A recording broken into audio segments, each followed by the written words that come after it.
कहानी का शीर्षक है शेर और बकरी। कहानी शुरू करने से पहले आपसे निवेदन है कि कहानी अच्छी लगी तो लाइक, कमेंट और शेयर जरूर करें। आप इस चैनल पर नए हैं तो चैनल को सब्सक्राइब करें और घंटी को दबा दें। एक समय की बात है, एक बहुत बड़ा और घना जंगल था। गर्मी बहुत तेज पड़ रही थी। जंगल के जानवर गर्मी से काफी परेशान थे।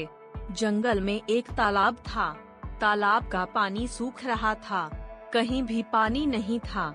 गर्मी से परेशान शेर और एक बकरी पानी की तलाश में थे।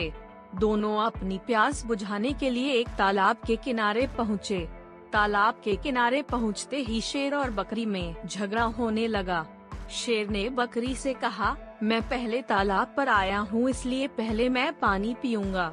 बकरी ने भी यही बात कही और वे दोनों झगड़ते रहे। तालाब के ऊपर गिद्धों का झुंड उड़ रहा था।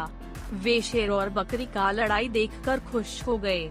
वे लड़ाई खत्म होने का इंतजार कर रहे थे ताकि वे हारे हुए जानवर का मांस खा सके।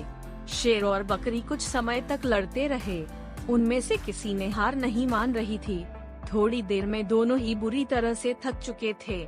शेर और बकरी ने एक चट्टान पर दो गिद्धों को देखा। गिद्ध आपस में बात कर रहे थे कि इन दोनों में से कोई भी मरे, आज हमारी तो दावत हो जाएगी। शेर और बकरी दोनों अब समझौते के बारे सोच रहे थे। बकरी ने मन ही मन में सोचा कि शेर ताकतवर होता और अंतिम में वह जीत जाएगा और उसे इस लड़ाई से कोई लाभ नहीं होगा और गिद्ध मुफ्त में ही मेरा मांस खाकर दावत मनाकर उड़ जाएंगे। बकरी ने शेर से कहा कि हमें लड़ना नहीं चाहिए क्योंकि हमारी इस लड़ाई से हमें कोई लाभ नहीं होगा।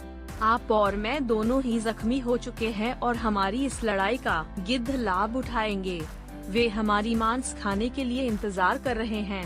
यह सुनकर शेर ने कुछ देर सोचा और बकरी की बात मान ली और दोनों ने दोस्ती कर ली। बकरी ने शेर से कहा कि आप जंगल के राजा हैं, इसलिए पहले आप ही पानी पी लीजिए, उसके बाद मैं पी लूंगी। इस तरह बारी बारी से शेर और बकरी दोनों ही पानी पी लिए और दोनों खुशी खुशी जंगल चले गए। शेर और बकरी दोनों की दोस्ती देखकर गिद्ध निराश हुए क्योंकि उनका दावत नहीं बन पाया और वे वहां से उड़ गए। शिक्षा: वन आपस की लड़ाई में खुद का नुकसान और तीसरे का फायदा होता है। टू मुसीबत के समय में दुश्मनों से उचित समझौता करके समस्या से बाहर निकल सकते हैं।